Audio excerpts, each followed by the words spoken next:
A lot of people don't know this about the Rothschild family, but they knew about Napoleon's defeat before Britain did, meaning that they had a stronger intelligence network than the British government. So guess what these Jays do? They start spreading lies that Napoleon succeeded and he defeated Britain. So guess what? The London stock market plummeted and the Rothschild family bought everything for pennies. When the truth came out about Napoleon's defeat, everybody put their money back into the stock market and the Rothschild family owned England's economy overnight. A lot of people... वाह, दिमाग हो तो ऐसा हाँ, I mean technically रॉथशाइल्ड ने overnight Britain की economy को take over कर लिया, बट लोगों को ये नहीं पता चल रहा है कि ये हुआ था 1750s के आसपास, ठीक है। नेपोलियन की डिफीट हुई थी 1700s में, ठीक है। एंड वो टाइम पे इंडिया में मराठा रूल था, ठीक है। अभी ब्रिटिश लोग इंडिया आना शुरू करते हैं, तो ब्रिटिश को फंड कौन कर रहा है? रॉथशाइल्ड यानी ज्यूज, बिकॉज उनकी पूरी इकोनॉमी ही ज्यूज के हाथ में है ना। वो लोग ब्रिटिश को फंड कर रहे हैं और वो लोग इंडिया आ रहे हैं और इंडिया में मराठा एम्पायर को उन्होंने हरा दिया, इंडिया को टेक ओवर कर लिया धीरे धीरे धीरे। ईस्ट इंडिया कंपनी, हाँ, ईस्ट इंडिया कंपनी मेरे ख्याल से कितना 20-30 या 40-30 सालों में पूरा इंडिया उनके अंडर था ऑलमोस्ट, ठीक है।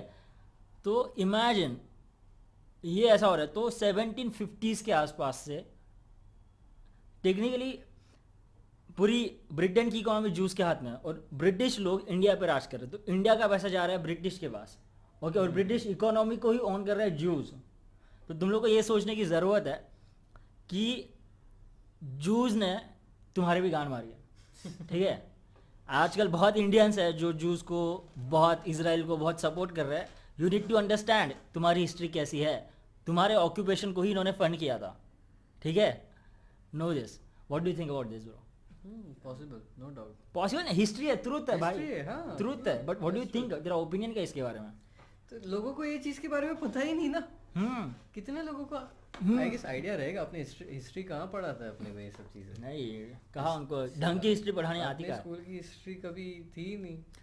क्यों, क्या है ना कि हिस्ट्री तुम लोगों को सिखा रहे हो विदाउट इकोनॉमिक्स।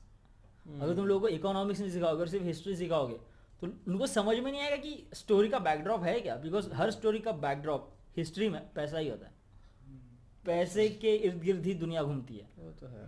और पैसा और पावर से ही तुम एक दूसरे को हराते हो, डिफीट करते हो। और इंडिया इतना बोलते ना, सोन चिड़िया बोलते थे, सोन चिड़ैया, सोने की चिड़िया इंडिया।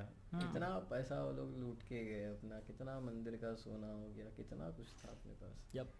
गोल्ड अपने पास बोलेगा तो वर्ल्ड में सबसे ज्यादा गोल्ड शायद अपने पास ही रहेगा कहीं ना। वो टाइम पे तो आज भी अपने पास ही है, आज भी अपने पास इंडियन हाउसवाइफ्स के पास है। इंडियन हाउसवाइफ्स के पास जितना गोल्ड, अरे बाप रे, अरे चावल के डब्बों में छुपा छुपा के रखती थी अपनी आंटी, चाची, आए लोग सब लोग। बट गाइस, मैं तुम लोग बोल रहा हूँ, तो बात ये है कि अगर तुम इंडियन हो एंड तुम इसराइल को सपोर्ट करते हो, 2 बार सोचो, ठीक है। ब्लाइंडली नहीं करनी चाहिए चीजें। लेट्स सी कि हिटलर ने उसके बाद नेपोलियन का देखते हैं, क्योंकि नेपोलियन